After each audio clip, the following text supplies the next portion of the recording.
It openeth wide, plain for all feet to tread, easy and near. The noble eightfold path, it goeth straight to peace and refuge. Notwithstanding the various schools of yoga, which accommodated all forms of thinking in relation to man and the ultimate, and notwithstanding even the differences held by various authorities in regard to the number of yoga accessories, yogangas, the basic fact remains about the classic yoga being always spoken of as the Eightfold Path, Ashtanga-yoga. What is this classic yoga? It is that part of the yoga philosophy which is attributed to Patanjali and therefore also referred to as Patanjala Yoga. It covers both the yoga ideology and yoga technology in their foundational form. Whatever has evolved from this classic yoga is in the form of traditions and not any new yoga. So while ideologies have some sort of personal or group endings, the technology has remained firmly grounded to the roots. The apparent differences are merely the simplifying, elaborating, softening, or shortening of the basic technology. Therefore, the practical means of yoga, Kriya Yoga, have to be largely accepted in toto by almost all the schools of yoga. To lend weight to one school of yoga against another is as unyogic as it is unreal, and as condemnable as it is perfidious. Yet many continue to extol the specific yoga they follow and despise the others. This tendency, which is so evident, has been born of ignorance since all the elements of yoga technology are needed and present in the success of all yogas. What are these elements on which the structure of yoga technology is built?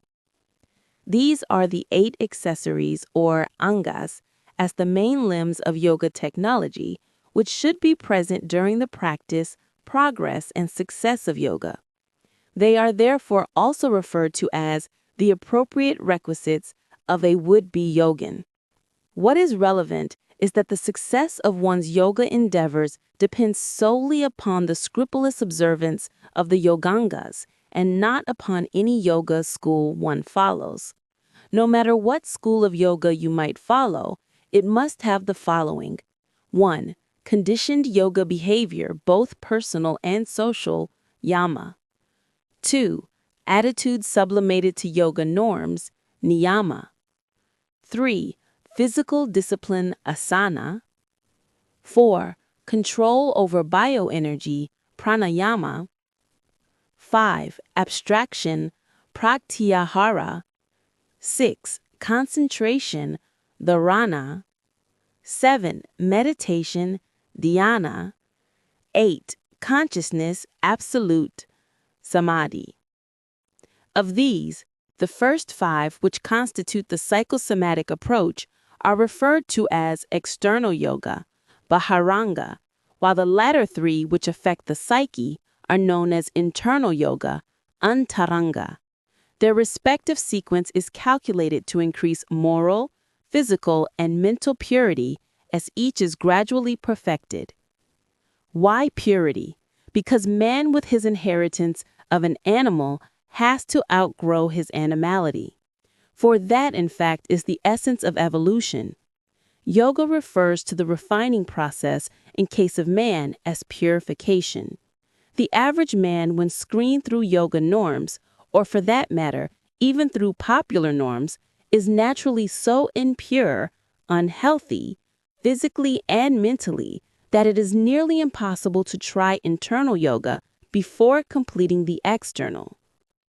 This evolutionary process of refining man at all levels of his consciousness is called shuddha, or purification.